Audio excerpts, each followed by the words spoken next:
how I coach it, hip thrusts, probably one of the most popular exercises, thank you TikTok, for glute development.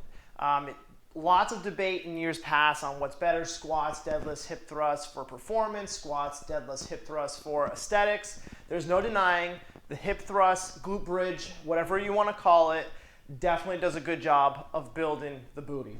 Lots of stuff today to show you lots of different variations, but I'm going to start with how I personally use the hip thrust in my programming, from warm-up to performance to an actual main compound lift strength movement. So first things first, we start from the ground. I'm a firm believer that you see a lot of times like people elevating their shoulders. That's actually a really intense progression, and you can still get all of these same aesthetics, performance, and strength gains performing from your shoulders on the ground. So first thing I typically have individuals do is we'll line up on the ground, and what I like is heels pulled in so that your fingertips can reach them. That way you have a nice angle of knee flexion, and your hands are in a position where they can actually serve as a marker right at your side. Now from here, what I always typically tell people to do, because, well, backtracking a little bit, we've got to learn how to get into good positions. So what I like to tell people to do is take a big inhale, and as they take that big inhale, typically their chest rises off the ground.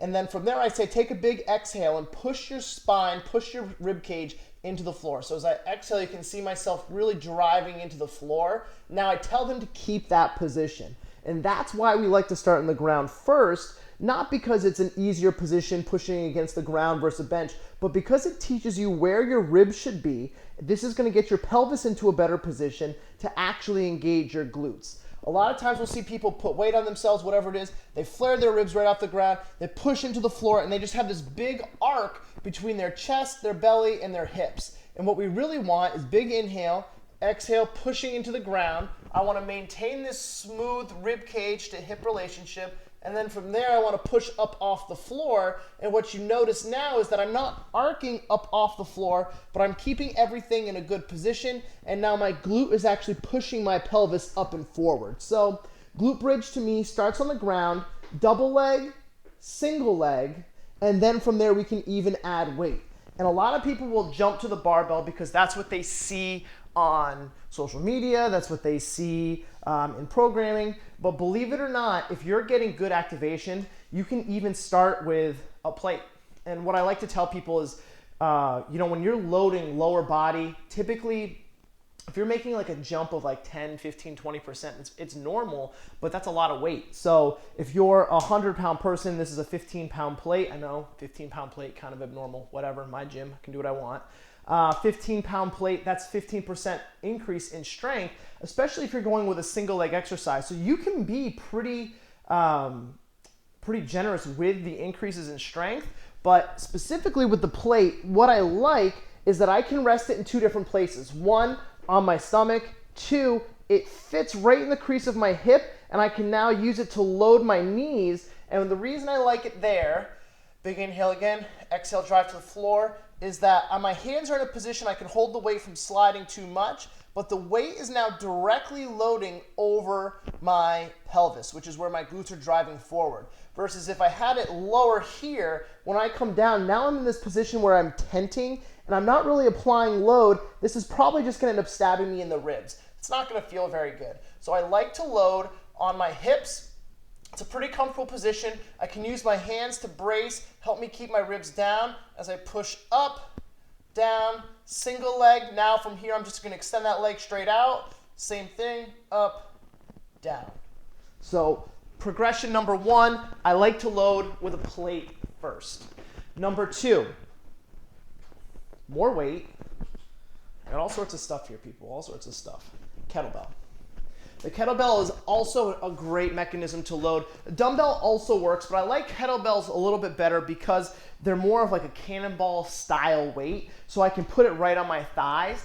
I'm a thicker human being, so if I was to put a dumbbell on my pelvis, like it probably wouldn't hurt too bad, but same idea, like I don't want something directly sitting on my bone What's nice is if I can load this on my thighs, I now have some musculature that acts as kind of a cushion. It's gonna feel just a little bit more comfortable. And that's something when you look at the hip thrust, when people actually get to an appreciable amount of weight, physically loading your body with it just kind of sucks. It just kind of hurts. It doesn't feel very good. So again, same idea from the ground. Set up here, I bring my kettlebell up. I can now have this kettlebell centralized on my hips. That cannonball style, I can hold on to it, I can lay it down, I can bridge up, now providing good extra load in my glute bridge. Single leg, same concept. You'll notice in some videos I have the knees at 90, I have some legs straight out, whatever floats your boat, whatever's comfortable, but mostly whatever implement gets your leg out of the way is a great way to go. So kettlebell load increases the volume there. Plate, kettlebell from the ground. Now we talk shoulders elevated. Okay, shoulders elevated. This is big. When you load your shoulders, ideally you want something to come right across the bottom of your shoulder blades. And what this means is if I'm using a higher bench, which this bench is, my tuchus, my butt, is not going to actually touch the ground. And I think just like with a split squat, rear foot elevated split squat, people think that their body has to touch the ground. It doesn't have to touch the ground. So what I'm actually going to do, if you notice from here, I set up, I'm actually right above like the mid part of my shoulder blade. That's too high. It's not gonna feel good. So I have two options I can do. I can either put a bench underneath me, like an aerobic step or something like that, and that's gonna keep my hips supported. I can get a foam pad, position that underneath me. Now I'm a little bit more elevated. Now I'm actually in probably a little bit better of a spot. I'm gonna take my arms, I'm gonna span the bench. This is important. More stability. A lot of times when we start to load exercises, we start to neglect these positions that put us in a stable position. That stability allows us to actually add load. It's kind of the idea of like a floor press versus a bench press. When you take your body off the ground, you're in a less stable environment. Yeah, you're working against a bench, but the bench narrow on your body is different than your whole body spanning a mass like the floor. So glute bridge hip thrust version is get your arms across the bridge, and what that's gonna help you do too is really acknowledge where your rib cage should be. So if I'm in my start position, I take my big inhale again, see that rib flares, I exhale and I bring my ribs down. That's where it's gonna allow me to really feel that rib coming down towards my pelvis. Now from here, I like to pull my heels or toes up and push through my heels, not required though, but from that down position, I'm gonna think about lifting my hips high, not my chest, not my ribs. Now I come up, boom, glute bridge, and then I work back down. I don't need to work higher. As soon as I try to get up, I lose this rib position, and now I'm just arcing through my back. So from here again, I come down, I come back up. And one thing you'll notice is I'm envisioning I have something in my neck. I'm not flailing my head back with it. I almost want to fix my vision forward, keep my neck like I'm trying to make a double chin, up, down. Really being mindful of where my rib position goes. Same concepts to load. Plate, kettlebell, dumbbell, bands, chains. You can put everything across your hips. That's totally fine. But make sure you can keep those ribs down. That's going to allow your pelvis to get in a good position. That's going to allow your booty to actually push your hips forward. That's typically what people are looking for with the hip thrust is a spine-friendly variation to get good hip extension. I glossed over this, but the difference from the ground to the top is an increase in hip flexion, this V that I have in my hips. That's going to increase the activation of my glutes. I still get it from the ground, it's just a lesser degree. Now again, from the ground, I can often be put in a more stable position. So if I'm loading, insert the barbell. If I'm loading with a barbell, I can still do that from the ground. I'm in a super stable position here. As I bridge up, I'm just not getting the same degree of hip flexion as I am when I'm elevated up onto the bench. So, glossed over that point, whatever, covered it eventually. So, how I coach it, barbell, shoulders elevated, glute bridge. Let me get all my toys out of here. Okay, now one, you heard me mention before with different implements, dumbbells, kettlebells, etc. If you're of leaner stature, if you're a little on the bony side of life, you're gonna want some type of pad to probably go over the barbell. Do you need it? No. Is it comfortable? Yeah. Does it make the exercise more enjoyable? Yeah, it does. Okay, so you'll see those barbell sleeves at the gym. Those are fine, but oftentimes they're kind of old, kind of worn, and there's only a thin layer of pad. Remember, those sleeves are designed to be going on your traps where there's a little bit more musculature than typically like your pelvis and the front of your pelvis especially. So what I recommend, one of those kneeling Airex pads that you'll put your knees down on, or balance pads. This is gonna be really good. If you're at home and you're doing this, grab a shower towel, roll that shower towel up and put that across your hips as well. That works perfectly. Also, there's like sharp knurling on the barbell. It doesn't feel very good. So I'll typically tell people, put that foam pad right on you, roll the barbell right up, and now it's in a position that feels a lot better. So when I get everything set, shoulders again on the bench, big inhale, exhale, ribs locked down. I'm now gonna hold on to the edge of the barbell so it doesn't roll. Glute bridge up. Come back down, glute bridge up. Notice I don't need to touch my hips to the ground. I'm just keeping my shoulder blades on the bench. And then I can come back to full relaxation at the bottom.